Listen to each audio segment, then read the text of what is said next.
Շատ հաճելի է, որ Հայաստանում եք, շատ հաճելի է, որ առիթ ունենք խոսելու, զրուցելու, բայց որպես պրոֆեսիոնալներ կուզեի այնպես լինի, որ այս զրույցը գործնական արդյունք տա, այս մտքերի փոխանակումը գործնական պտուղ տա եւ խոսքի վերջում արդեն գործնականորեն երևա թե ինչ պիտի արվի։ Ինչպես կարելի է դրան հասնել։ Միայն գործով։ Գիտեք, շատ ճիշտ հարց եք տալիս։ Տեսեք, մենք մասնագիտությամբ ստեղծագործական խավին ենք պատկանում։ Եվ մեր համար խոսելը, բացատրելը մի քիչ դժվար է։ Ընդհանրապես այդ հասկացողությունն է կա մշակութաբանի կամ թեորետիկի եւ պրակտիկի ով բանը եւ տարբերությունը կային նրանում, որ թեորետիկները միշտ լավ բացատրում են ամեն ինչի մասին, բայց անել ոչինչ չեն կարող։ Իսկ պրակտիկապես ով կարող է անել, միշտ գործով պետք է անել։ Ինձ հաճախ է եղել, ընդհանրեն, այ բացատրեք սա, եթե բացատրեք, ես տեսել եմ մարդիկ, որ հիանալի կարող են բացատրել եւ իրոք ոչինչ չեն կարող անել։ Անկամ բեմադրությունները։ Մնում էր ասես, որ այլ ավելի լավ է դուք խոսեք միայն։ Հիմա իհարկե գործով է դա, որովհետև գործի մեջ երևում է ստեղծագործական նոր մտքեր են գալիս։ Չեք կարող երբեք գրողը եթե իր սցենարը, եթե ինչ-որ արդեն կուր ձևով ներկայացրել է գաղափարը այնտեղ կա, ամեն ինչը կա, ռեժիսորը հանկարծ դառնում է մասնակիցը, չէ՞ որ գիրք կարդալու ամբողջ ֆենոմենը կայանում է նրանով, որ դու դառնում ես եւ սցենարիստ, եւ մասնակիցը կամ որևէ հերոսը կամ որևէ բանը, արվեստի հենց ամբողջ հանճարեղությունը կայանում են դրանում, որ սկսում է այդ հարմոնիկ ձուլվելը, արարման այդ համախոհ պայթյուններից ծնվում է նոր ինչ-որ հետաքրքիր ներկայացում, որը դեռ չի ընթերցվել։ Այնպես որ իմ տեսակետը այնպեսին է, որ մենք միայն կարող ենք գործով որևէ խոսք ասել։ Ես ակնկալում եմ, որ որևէ գործնական ավելի մեծ հաջողություն ուղիղ կախված է տեսական մտքից։ Այսինքն նախ տեսականը պետք է ունենա, որպեսզի արագ գործնական լինի, եւ ակնկալում եմ, որ մեր զրույցի ընթացքում նախ մտքերը պիտի փոխանցվեն, միտքը հասունանա եւ դրա գործնական պատկերը երևա։ Դուք ձեր գործունեության ընթացքում հանգամանքների բերմամբ ավելի շատ ելույթ եք ունեցել աշխարհում, դրսում, բայց միշտ ձեր հոգին կարծես Հայաստանում է։ Դուք միշտ վերադառնում եք Հայաստան, այստեղ իհարկե մասնակցում եք շատ ներկայացումների, համերգների, բայց բոլոր դեպքերում հաստատուն գործունեության դաշտ կարծես այդպես էլ չստեղծվեց։ Ինչու եք անդադ տուն գալիս, որտեղ որ քիչ դաշտ կա ավելի։ Հարցը բազմակողմանի պատասխան ունի, բայց ես կաշխատեմ շատ ավելի պարզ պատասխանել։ Առաջինը ես ուր էլ որ գնամ, ես այստեղ եմ ծնվել եւ իդեպ եթե դուք նկատել եք, համոզված եմ, որ եղել եք այնպիսի երկրներում, որտեղ հայեր կան, ապրող, ես չեմ ուզում գաղութ բառը օգտագործել, համայնքներ, եւ նրանք, ովքեր ծնվել են Հայաստանում, նրանք միշտ առանց Հայաստան կյանք չունեն։ Նորությունները, տխրությունները, ուրախանալը, հաղթանակները, ամեն ինչ իրենց կյանքը առօրյան կապում են Հայաստանի հետ։ Կարծես պորտալարը դեռ կտրված չի։ Պորտալարով կապված են Հայաստանի հետ եւ այդպես է դաստիարակում են իրենց ծերունդներին։ Ես նմանապես, այսինքն ես պորտալարով կապված եմ Հայաստանի հետ, ինչ էլ որ դուրսը անեմ, ես միևնույն է վերադառնում եմ տուն։ Բայց այստեղ կա մի շատ հետաքրքիր այլ խնդիր, որին ես կցանկանայի երկկողմանի բան կա։ Նայած ով ինչպես է վերադառնում Հայաստան։ Ընդհանրապես մարդիկ ինչ որ տեսնում են, ուզում են գան կամ նրանց տպավորությունները կիսվեն, ովքեր մեծահարուստներ մենք ունենք, ովքեր տեսել են գեղեցիկ շինություններ կամ գաղափարներ, գալիս են այստեղ են գործարաններ են ինչ-որ հիմնում, կամ տեսեք Շանգրիլա կամ պիրամիդը, բանը Լաս Վեգասի։ Իմ մեջ այդ ամեն ինչը տեսնելով հակառակ ցանկությունն է եղել, որ մեր այն երևակայած չունեցած այն երևակայած Հայաստանը կամ իր պալատական կյանքը կամ իր ակնկալիք այն փառավոր ապագա Հայաստանը, որը մենք ունենք կամ չունենք, մենք պետք է տեսնենք, ոչ թե միայն ֆիլմերում, այլ փոքրիկ ինչ որ մասունքներով մենք կարող ենք այստեղ կերտել, որտեղ ոչ մեկի մտքով չանցավ ընդհանրենք Արտաշեսյան դինաստիայի ինչ որ պալատը կառուցել կամ Տիգրանակերտը ինչ-որ փոքրիկ մի այնպիսի գյուղաբան, կան ինչ-որ նման փոքրիկ գաղափարներ, որ ուզում են ան, այսինքն քո ինքնատիպությունը, որ կարող ես զարգացնել, թեկուզ փոքր մոդելների մեջ, դա նույնը կարող է ներկայացումների մեջ լինել, որտեղ շատերը գալիս են եւ ուզում են բեմադրությունները բերել դնել, այն ինչ որ տեսել եւ հիացել են։ Մեր հիացմունքը պետք է լինի, որ մենք մերը կարողանանք ստեղծել եւ արարել։ Այս տարբերությունը իմ մոտ փոքր ժամանակվանից եղել է։ Ես ինքս էլ եմ գնել փոքրիկ արձաններ կամ փոքր ինչ-որ մասունքներ որոշ երկրի նրանց մշակույթից հետս ունենալու, որտեղ շատ գեղեցիկ է, ինչ-որ քեզ բաներ են հիշեցնում, հուշանվերներ են դրա համար կոչվում,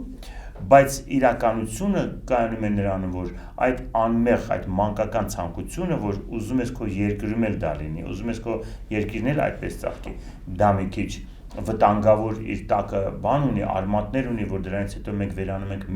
մերը ստեղծագործական եւ գնահատելու հիմքերից։ Դուք որ այդքան ճամփորդել եք եւ ստեղծագործական աշխարհի փաստորեն վերելքների հետ եք գործ ունեցել, ձեզ ավելի տեսանելի է ինչ պիտի մենք վերցնենք դրսից եւ ինչ ունենք մենք աշխարհին տալու։ Շատ ճիշտ հարց է։ Ես եղել եմ տարբեր երկրներում եւ տարբեր երկրներ նույնպես տառապում են նույն հիվանդություններով։ Մեկը մյուսին տեսնում է, այո, որտեղ ինչն է ավելի զարգացած։ Բայց որոշ երկրներ կա, որ իրանք գտնվում են իրենց այն этаպներում, որտեղ մի քիչ մոտ են իրենց տեսակով։ Եվրոպական երկրները միշտ խաչմերուկներում մեջ կոմունիկացիայի մեջ են եղել մշակութային։ Չնայած ամեն մեկը պարտադիր ունի ահռելի հսկա եւ դպրոցը եւ գերմանական օրինակ դպրոցը եւ երաժշտական տարբերվում է իր ամբողջ գեղեցկությամբ մտածելակերպելով դիցաբանությամբ ֆրանսիականը անգլիականից բոլորը վերջին հաշվով ինչքան զարգացան ոչ թե ավելի լղոզվեցին մոտեցան, ավելի տարբերվեցին եւ ավելի հիմնավորվեցին, ավելի կոթողներ կերտեցին, այդ աստիճան արդեն հզորացան։ Գիտեք, ամբողջ խնդիրը նրանում է, որ ինչպես արվեստը, ինչպես մարդը, ինչպես պետությունը, այդպես էլ ընդհանրենք մի արտադրանքը, նույն հեռախոսը կամ նույն մեքենան, որ երրորդ մոդելն է, որ երրորդ բեմադրությունն է։ Ինչպես է ինքը զարգացրել դա, որովհետև ինքը մայր ստեղծագործությունը կամ մարդու ամբողջ իր էական վիճակը նույնն է, սիրում է, ատում է, նախանձում է, ձգտում է, երազում է, հաղթում է, արշավում է, գալիս է, կառուցում է, քաղաքակրթություն է արարում եւ այլն եւ այլն։ Բոլորի մեջ կա, բայց ով ինչ էտապի մեջ է, այդ շատ կարևոր է։ Ես դա տեսել եմ, որ նրանք արդեն որոշ խնդիրներ կան, որոնք մեզ չեն հետաքրքրում։ Իսկ մեզ խնդիր կա, որ մենք դեռ չենք հասել դրան։ Մենք դեռ արշավի մեջ ենք։ Մենք դեռ բաներ ունենք հաղթահարելու։ Ինքներս մեր մեջ։ Խոսքը մեր պետական մշակույթի, մեր պետական մտածելակերպի մեջ է։ Իսկ որոշ երկրներ կան, նրանք հանգիստ են արդեն։ Եթե ես լսում եմ Բեթհովենը իմ համար արդեն հաղթական հիմն է եվրոպական քաղաքակրթության։ Նա արդեն հաղթել է։ Եվ դա հիմն է։ Իմ համար նա հիմն է հնչում, հաղթական հիմն։ Նրան հաղթել անհնար է արդեն։ Եվ մեզ հիմա մտածել մենք կարող ենք Բեթհովենի նման երաժշտություն գրել, անիմաստ է, բայց այն կարող է իրեն ստացվել մի առանձին մի գեղեցիկ հաղթական հիմն, որը մենք մեր զարգացման մեջ կարող ենք տեսնել։ Այստեղ արդեն խնդիրը մնում է մենք ինչպես կարող ենք զարգացնել։ Այս է ամբողջ տարբերությունը քաղաքակրթական ժամանակների եւ կապի։ Բացահայտ է, որ մենք շատ բան ենք վերցնում ու շատ բան սովորում ենք եւ արագ սովորում ենք։ Նորմալ է դա։ Մանավանդ մշակույթի ոլորտում էլ մենք ինչ ունենք տալու։ Մի անգամ ասացիք, որ մենք փայլուն երգչական պոտենցիալ ունենք։ Այսօր գիտեք, ինչ կարող ենք տալ աշխարհին։ Եկեք այսպես մոտենանք հարցին։ Մենք ունենք դիապազոնով ամբողջ հայկական պատմությունը, որ մենք ասում ենք, մենք հին ազգ ենք, մենք մեծ մշակույթի կրող ենք եւ այլն։ Եվ ունենք այսօր ինչով մենք կարող ենք աշխարհին ներկայանալ։ Այս պահին այսօր, հա։ Այս պահին այլ խնդիր է, 3 այլ է, իսկ ընդհանուր ամբողջ գլոբալ հայկական մշակութային ֆոնդը եթե նայենք, դա այլ խնդիր է, շատ ավելի լուրջ խնդիր է, որի պատասխանը ես նույնպես ունեմ, բայց այսօր արեք այսպես ասենք, ուրեմն մենք կատարողական արվեստը մեր մոտ բավական հզոր է, եւ այդ կատարողական արվեստի մեջ մտնում է մեր տաղանդը, դա շատ մեծ տաղանդի արկայություն է, ես օրինակներ կարող եմ բերել, այ ուրիշի մշակույթը շատ լավ կատարելը ամեն մեկը չի կարող, հասկանում եք, որովհետև ես Բեթհովենի մասին ասեցի, ես Վերդիի մասին կարող եմ ավելացնել, Պուչինի, ռուսական երաժշտությունը եւ այլն։ Եվ կարող եմ դրա ֆենոմեններից մեկի մասին ասել, երկու բառով Քեթի Բերբերյանը, որը աշխարհի բոլոր ազգերի ժողովրդական երգերը երգեց բոլորից լավ եւ անգամ այն աստիճան էր նրա մոտ կատարողական արվեստը եւ զգալը մնացած ազգերի մշակույթը, ինչպեսին օրինակ գերմանական երգերը, անգամ երբ որ Ֆիշեր Դիսկաուն ասել, եթե ուզում եք գերմանական լսել ինչպես է պետք է կատարել գերմանական երաժշտությունը, լսեք Քեթի Բերբերյանին։ Անգամ ինչպես Բիթլզները իրենց մի 10-12 գործ նվիրեցին իրեն պարզապես լսելով թե ինչպես է նա դասականացրել իրենց երգերը։ Այսինքն այդ ֆենոմենը հայերի մեջ ես զգացել եմ։ Դա ոչ թե միայն իրենց գաղթական լինելուց է, որ տարբեր գաղութներում են ապրել, որտեղ մենք կոպիտ ենք դա ասում, կամ տարբեր քաղաքակրթություններում եղել են մասնակիցը, այլև դա իր բնական տեսակն է։ Այսօր մենք այդ հարցում շատ կոնֆլիկտային վիճակում ենք։ Ունենք այն, որ մենք կարող ենք եւ ընտրյալ քաղաքակրթական կտավները կատարել եւ ունենք, որ նույն հաջողությամբ այն ցեխն ու կեղտն ենք կրկնօրինակում, որը բոլորովին մեր դեմքը չի եւ մեր տեսակը չի։ Ահա այսքանը կարող եմ ասել, որ դա կատարողական արվեստն է, որտեղ ստեղծագործականը նույնպես կողքը զուգահեռ դնում է, բայց մենք ստեղծագործականին այդքան չենք լուրջ վերաբերվում։ Ես ինչ կարող եմ անել, բնականաբար ես ներկայացնում եմ եւ Կոմիտաս եմ ներկայացնում հաճույքով շարականները կերքեի, բայց պարզապես կոնսերվատորի տարիներին շարականներ մենք չենք երգել։ Այլ խնդիրը, որ այսօր դա պետք է, շատ ցանկալի է։ Բայց միևնույն ժամանակ Տիգրան Մանսուրյան կամ որոշ օպերային կտորներ, բան միշտ համերգների, մենահամերգների մեջ ես հայկական կտորներ կատարում եմ։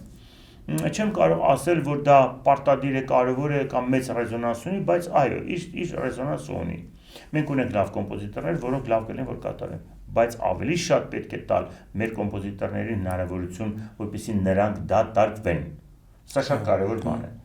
Մենք մեզ երջանիկ ենք զգում, որտեղ ոչ թե հասել ենք ինչ-որ միտեղ, չէ, մենք մասամբ դատարկվել ենք, բայց դեռ ասելիք էլի ունենք։ Կոմպոզիտորը ստեղծագործական աշխարհը ոչ,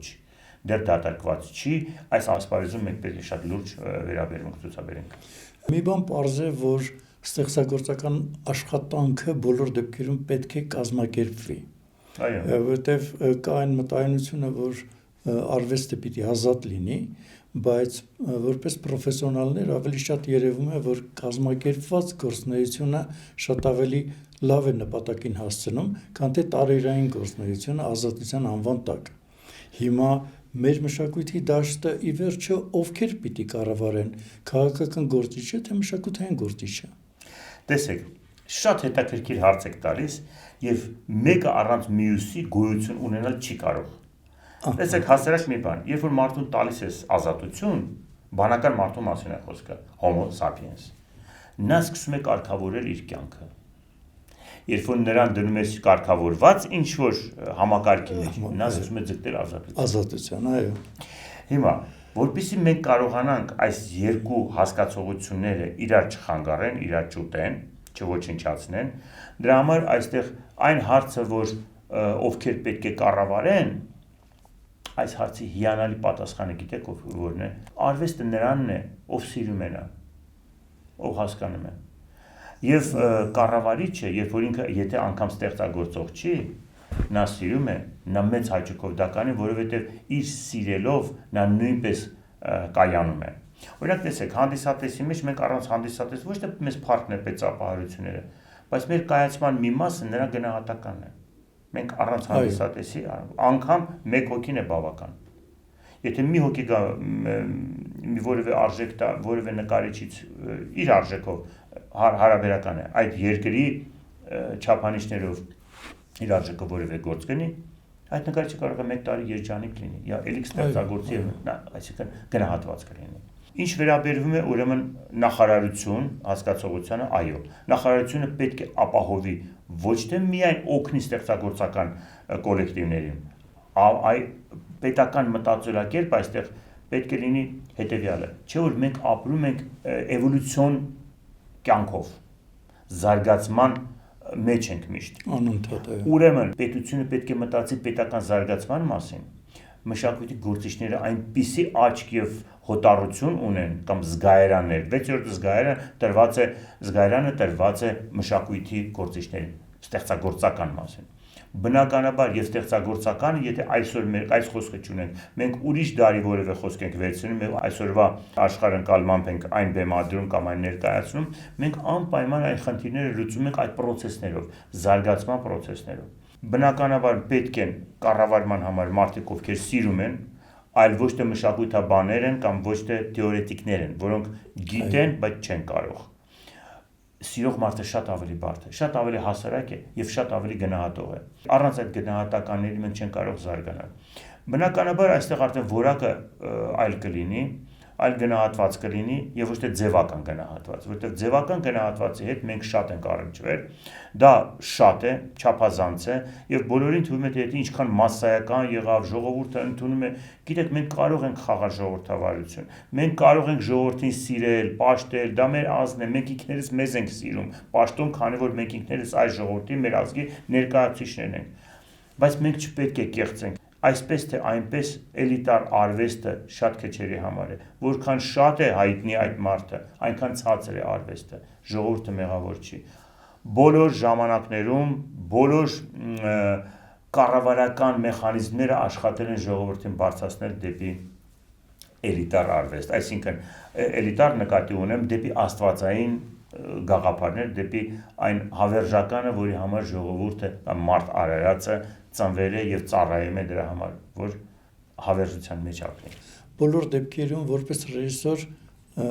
ես բնականաբար կազմակերպված գործունեության կողմնակիցն եմ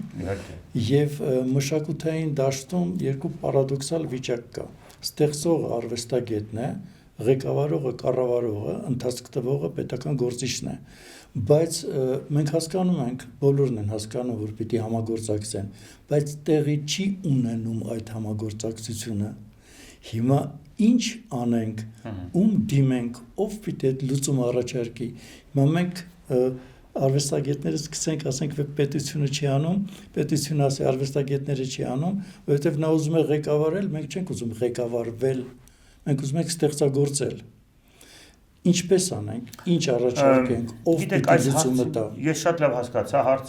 հարցը շատ ակտուալ է եւ ակտուալ է բոլոր ժամանակներում։ Մենք առաջին հերթին պետք է հասկանանք, թե մենք ինչ պետություն ենք, ինչ ենք ուզում, որտեղ ենք գտնվում։ Անպայման, օրինակ անկախություն վրա, անկախություն ձեռք բերելուց հետո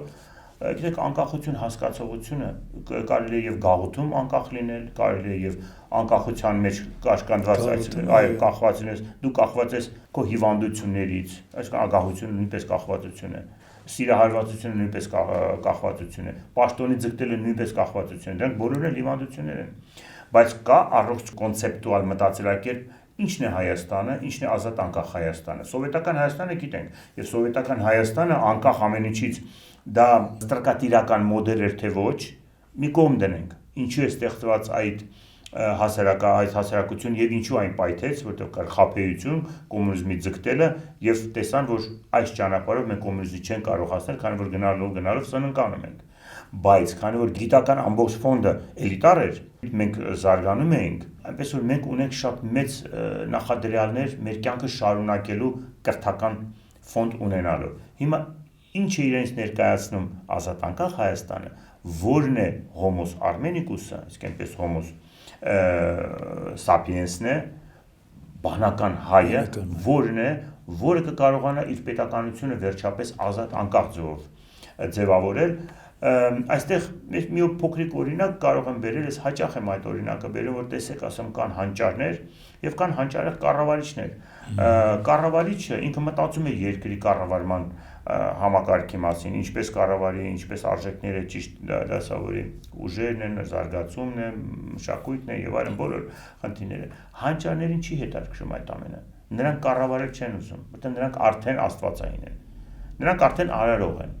Նրանք աշխարհին ուզում են թելադրել իրենց զգացմունքները, բայց երբ որ կառավարիչը նրանց սկսում է առաջարկել, ինչպես Միքելանջելոին, Մոցարտին, բոլոր աշխարհի հանճարեղ կոմպոզիտորներին պատվիրել են պետական մտածելակերպի մեջ օգնել պետության հստակության հզորության մեջ, պատերազմ է, պատերազմական հիմներ են առաջարկել գրել եւ մենք գիտենք ինչպիսի հիանալի ստեղծագործություն է, կամ պատրաստի որոշ ստեղծագործություն վերցրել եւ սարքել են պատերազմական ոգեշունչ գործեր, որ դրանով կարողանա ազգը ոտքի կանգնել։ Այնպես որ այս հարաբերությունը շատ կարևոր է եւ պետք է ինքը պետությունը ունենա իր տեսլականը։ Իսկ եթե որպես առաջարկ, ասենք մշակույթի գործիչը դուք, որ աշխարհը պատտվելով նորից եկել եք Հայաստան, դուք ունեք ձեր առաջարկը, որը որ կարողանա մի մշակութային կյանք ստեղծել, շարժում ստեղծել, գործ ստեղծել եւ որը որ հնարավոր լինի դիմել եւ կառավարությանը եւ շահագրգիռ անձանց պատվիրատուներին, ինչպես դուք ասում եք, որպեսզի մի ամբողջական շարժում սկսի։ Ոչ թե 1 ակցիա, 2 ակցիա, 3 ակցիա, այլ մի ավելի հզոր շարժում սկսի։ Դուք կարծեմ ունեք այդ Նավասարդյան խաղերի տեսիլքը, տեսլականը, փորձը եւ ցանկությունը կարծեմ։ Այ եղել է այդպիսի բան։ Գիտեք, ես մինչև Նավասարդյան խաղերը, մինչև այդ գաղափարին գալը, ես ներկայանում էի այստեղ որպես Դելփյան խաղերի ներկայացուցիչ, բայց միջազգային խաղերի ներկայացուցիչ Հայաստանում, ինչպես Օլիմպիականն է ամբողջ աշխարհում, այդպես էլ կա Դելփյան կոմիտե, որը ստեղծագործական։ Այո, ստեղծագործական է, քանի որ ես մի ակադեմիայի անդամ եմ եւ եվրոպական եւ բնության եւ գիտության հասարակության գիտությունների մասին ակադեմիայի անդամ, որտեղ եւ տարբեր եւ Ճապոնիայի եւ Գերմանիայի եւ Ռուսաստանի եւ տարբեր երկրների ակադեմիայի անդամներ, նրանք որոշումը կայացրեցին, որպեսզի արվեստները զարգանան, մշակույթը, հոգեվոր աշխարհը սկսի իր հոգեվոր պոտենցիալը ցույց տալ, ինչպես օլիմպիական խաղերն այդպես է պետք է եւ մշակույթի ոչ թե մշակույթի զարգացումով, այլ քաղաքակրթական այդ համակարգը զարգացնելու ձևեր կան, ինչպես Օլիմպն է, այդպես կա եւ մշակութային Օլիմպ, որը Ապոլոնն էր ժամանակին ստեղծել, դա Դելփի քաղաքում Դելփյան խաղերն էին, եւ կենտրոնը Գերմանիայում էր, Բերլինում էր։ Հետո ռուսական կողմը առաջարկեց, որ մերը ստեղծենք, մենք կարող ենք այլ մեր SNG-ի երկրներով այն անել, դա էլ արեցինք, Հայաստանում մենք այն իրականացրեցինք, ամեն ինչ լավ էր, բայց ինչ որ մի բան իմ դուրս չեկավ, ես ցանկացա, որպեսզի հայերս հունական մոդելով զարգանանք, որտեղ մենք այդ նույն ժամանակներում, եթե մենք ուսումնասիրել ենք,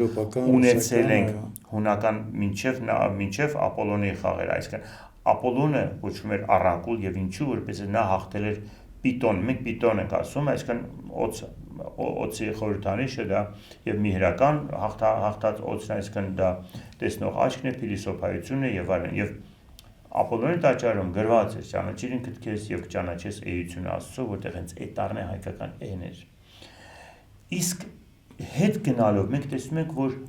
հունական դիցաբանության մեջ անգամ նրանք շեշտում են այն բանը, որ ժամանակին դրանից ավելի առաջ պիտոնյան խաղեր, դրանից առաջ եղել են Իգրեայի։ Այանը դա արդեն հայկյան խաղերն են, որտեղ եւ դիցաբանության մեջ գրված է, որ հայկը ոչ թե Բելին է սպանում, այլ Քրոնոսին, այսինքն ժամանակն է ցույց տալիս։ Եվ ասի, իսկ ինչու մենք չանենք մեր մոդելով, մեր տեսակով, Նավասարդյան խաղերը շուռ տալով Քրոնոսը, այսինքն ժամանակը եւ մեր ժամանակը եկել է, ոչ թե վերածնվելու։ Ես անգամ այդ խաղերի մեջ ծննդյան խորհուրդը կուզենայի, որտեղ մենք չենք վերացել։ Ինչու մենք պետք է վերածնվենք, ինչից վերածնվենք։ Եվ ընդհանրապես շատ բաներ կա, որ մեր խոսակցականի մեջ մեր մտածելակերպը որդեգրել, մենք ծնել կարող ենք։ Մեզ պետք չի սրա նրա գաղափարը որդեգրել։ Մենք կարող ենք համաձայնվել, ընդունել որևէ գաղափար, ընդունել որևէ նախագիծ, բայց լավ է որ մենք ծնենք, լավ է որ մենք ինքներս ստեղծենք, արարենք։ Այդ արարչական ճանաչիր ինքդ քեզ եւ արարիր, այո, եկավ հենց այդ գաղափարից։ Եվ մենք այն արեցինք։ Ամբողջ հասարակությունը եւ երիտասարդությունը այն շատ սիրեց։ Այս տեսության եւ փորձնական արդեն արվածի մեջ շատ պարզ երևում է, որ ինքը բավականին լայն, մեծ, ընդգրկուն շարժում է եւ կարող է ընդգրկել տարին, խմբերը, բոլոր մակարդակները։ Եվ իմիջիայլոց ասեմ, ամենակարևորը այստեղ միայն հայկական մոտեցումը չի, որովհետև այդ նույն երկրներում կան տարբեր ազգեր, ցանկացած երկրներում, եւ ամեն մի ազգ այդ խաղերի ընթացքում կարող է ցույց տալ իր անհատականությունը, որը շատ ավելի լավ է կապում սերն ու հարգանքը մի ազգը մյուսի հետ, քան թե մեկը մյուսին սկսի կապկել, ով ավելի լավ կկլկլացնի, անվանելով այն հայկական կամ չգիտեմ ինչևից է։ Մեր համար ամենակարևորը, որ զարգացումը լինի եւ քո երկրի ամբողջ էվոլյուցիոն զարգացումը նույնպես վերաբերվում է մնացած բոլոր ազգերին, ովքեր ապրում են քո երկրում։ Այդ մոտեցումից ձեր երևում է, որ ինքը գործնական շատ լայն դաշտ կարող ունենա։ Կոնկրետ գործնական արված արդեն մեխանիզմ է, որը կարելի է անել։ Մնում է, որ նրան լուրջ վերաբերվեն։ Դուք դա եք ուզում անել, թե ուրիշ գործունեություն կուզենայիք Հայաստանում։ Գիտեք ինչ կա, ես իմ մասնագիտությունից օպերային երգիչ եմ եւ օպերային արվեստի մեջ շատ բաներ եմ մտածել եւ նույն խնդիրները բաց թողած, ինչպես մարդն իր էությամբ, չէ՞ որ երբեմն լինում է, որ դու զգում ես, որ դու այն հագուստը չես հագնում, դու կարող ես ազատ ես քո ընտրության մեջ։ Ինչի ես պետք է նայեմ, տեսնեմ ինչպիսի հագուստ են հագնում Ֆրանսիայում կամ Իտալիայում, սկսեմ իտալական հագուստը հագնել, ես կարող եմ իմը ստեղծել իմ հագուստով, ես իմ ամբողջ կյանքիս ընթացքում եւ եղել է որ տարբեր հագուստներ եմ հագել, բայց եւ զարդեղեն կամ որևէ բան որ կրում եմ կինս նույնպես ինքն է մոգոնում, ինքն է անում եւ միշտ լավ է նայվում, լավ։ Դեպքում կարող եմ ուղիղ հարցնել, ինչ կուզեր անել Բարսեղ Թումանյանը Հայաստանում։ Գիտեք, ամենածիծաղելի եւ ամենապարզ հարցը, ես ասում, այն մասնագիտական գործով զբաղվել, որտեղ 42 տարի արդեն կայացել եմ, ոչ թե միայն տեխնիկական վոկալի դասավանդում, այլ նույնպես անալիտիկան ներկայացումների որովհետեւ միք մտածեք, որ Եվրոպայում բոլոր ներկայացումները լավն են փայլուն են։ Նրանք նույնպես էքսպերիմենտների մեջ նրանք ունեն շատ գումար, նրանք կարող են տալ էքսպերիմենտալ թատրոններին գումարներ, բայց պետական շտաց օպերաներին, իհարկե խոշոր Covent Garden կամ Metropolitan կամ կենտրոնական թատրոնը կամ La Scala, նրանք պատահական էքսպերիմենտներ չեն անում։ Այնտեղ կա լուրջ մշակութային պատերազմ, որ ավելի գեղեցիկ կլինի, ումը ավելի հիմնավորված է, որ ստեղծագործությունը ավելի ընթերցված է լավ, այնպես որ դա ամեն ինչը քեզ պատիվ է բերում։ Մենք ունենք դրա հնարավորությունը, դա իմ կարծիքն է, եւ միգուցե 1-2 տարի ոչ թե խաղանք, որ մենք կարող ենք զարմացնել դրսի բերած կամ որևէ ներկայացում, այլ փորձենք մեր կադրերին աճացնել, օգտվել մեր ունեցած կադրերով եւ ստեղծել նոր սերունդ, անկախ նրանից թե մենք հին թե նոր սերունդից կօգտվենք։ Այսինքն նրանք մեր ստեղծագործական գործարանը։ Մեր ունեցած մշակութային կառույցները բավարար են, թե պիտի ինչ-որ նոր ժամանակակից մի ինչ-որ համակարգ ստեղծվի, որովհետև կա, բայց կարծես թե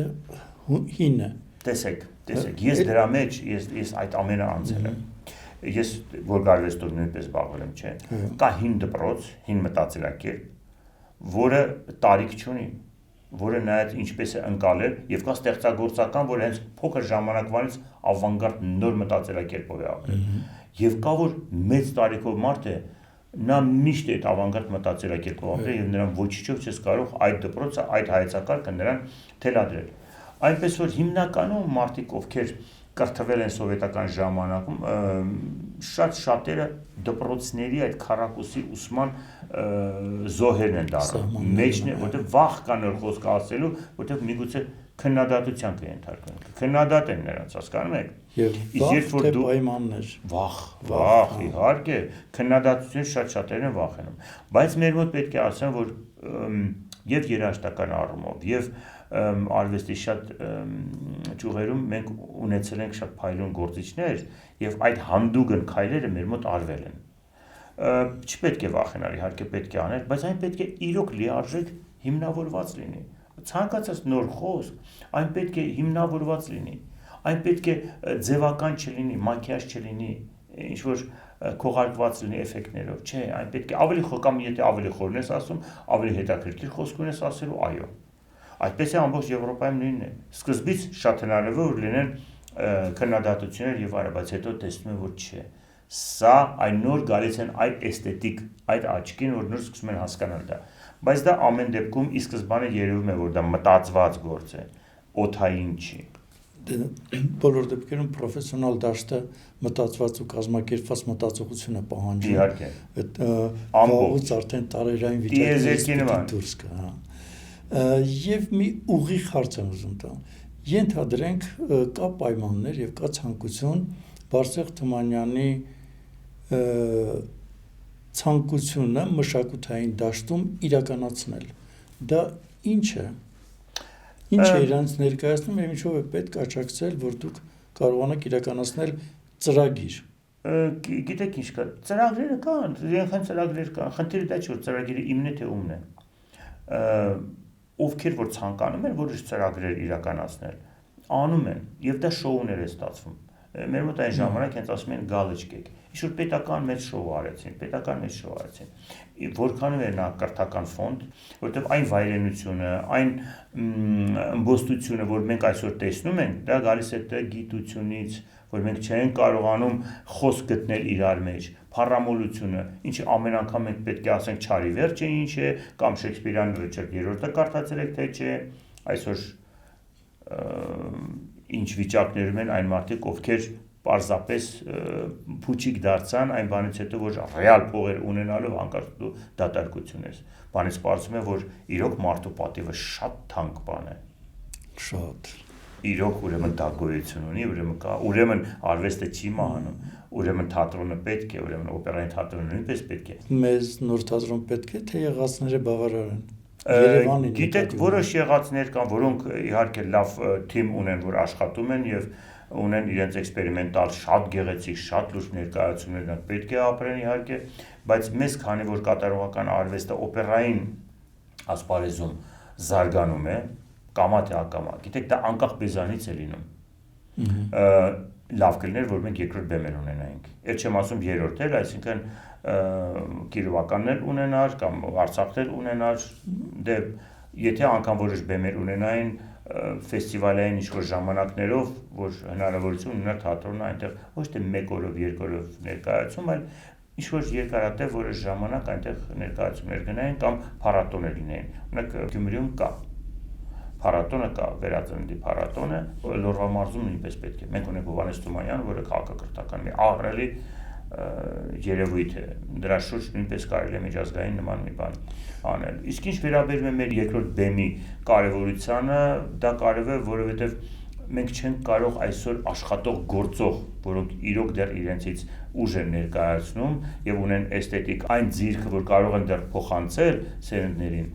ոչնչացնել, ասել դուք պետք չեք, մեզ պետք է նոր սերունդներ։ Նոր սերունդները դեռ կայացած չեն, դա պետք է շատ լավ հասկանալ։ Նրանք միայն կարող են կայանալ կողքը հզոր ուժ ունենալու դեպքում։ Ժամանակը ցույց է տալիս, որ պայմանների բացակայությունը շատ վնասում է, պայմանների առկայությունը շատ օգնում է։ Որպես ռեժիսոր բավականին ժամանակ է, տեսնում եմ, որ Երևանում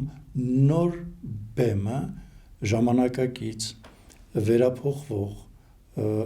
շատ մեծ ու շատ փոքր դարձող, այսինքն 3000-4000 տեղ, որը դառնում է 300 տեղ, բազմաճկուն կառույցները հիմա աշխարհում շատ են։ Այո։ Եվ դա իր հետ կբերի ամբողջ մշակութային դաշտի մի նոր շարժում, մի նոր կառույց, մի նոր թարմություն,